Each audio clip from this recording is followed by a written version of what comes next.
Такие очереди в ЕРКЦ можно застать в течение всего дня. Кассы просто не успевают обслуживать абонентов. Здесь люди по старинке платят за воду, свет и газ. Тамара Зайнабдиева в очереди простояла несколько часов. Из-за этого она опоздала на осмотр к врачу. Перейти на электронную систему оплаты коммунальных услуг у нее до сих пор не получилось. Вчера пришла, тут очередь была, не смогла достоять. И сегодня. А почему вы на кассе расстали? Вы же можете по телефону или по терминалу. Правда, есть и те, кто умеет пользоваться электронной системой оплаты. В основном это молодежь. По словам Аслана Салманова, проще заплатить через терминал с комиссией, чем терять время в очереди. Мне тогда, конечно, удобнее, чем если они будут стабильно работать, чем вот так в очереди стоять. Здесь не очень, неудобно. Ни в очереди стоять, ни времени нету.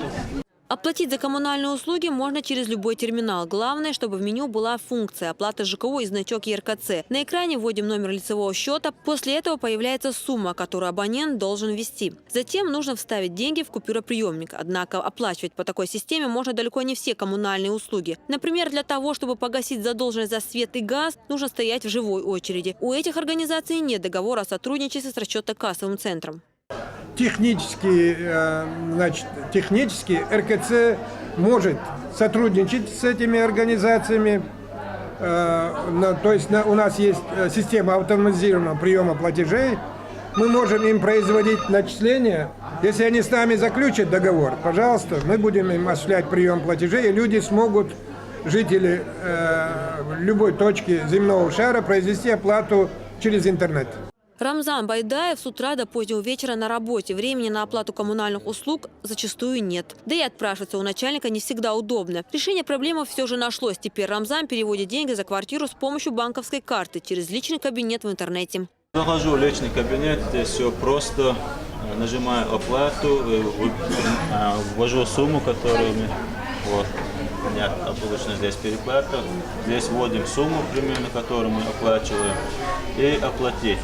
Это РКЦ, можно открыть свой личный кабинет, номер телефона, адрес достаточно, и все. И открывается доступ. Оплатить коммунальные услуги абоненты также могут в любом отделении Сбербанка. У них для этого есть два способа. Либо они приходят регулярно в банк, допустим, каждый месяц, да?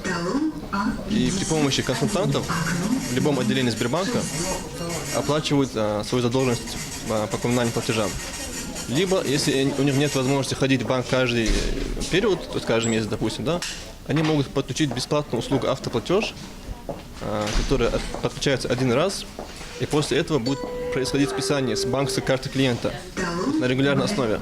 Уже год в ЕРКЦ появилась интернет-услуга, но многие горожане до сих пор о ней ничего не знают. Дом номер 14 по улице Каменщиков в Старопромысловском районе считается самым проблемным. Долг за услуги ЖКХ перевалил за 1 000 000 рублей. Разит Байтукаева – одна из давних жительниц этой пятиэтажки. Женщина всегда старается вовремя платить за коммунальные услуги. Но из-за нехватки времени порой и у нее накапливается задолженность. Газ дадал цанхавых вез, свет дадал вуканхавых вез.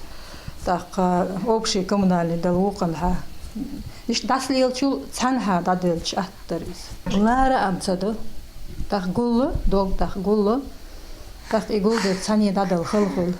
По итогам опроса становится понятно, в основном долги у людей накапливаются не потому, что они не хотят платить. Чтобы дойти до кассы, попросту нет свободного времени. Там в разных кассах стоят в очереди.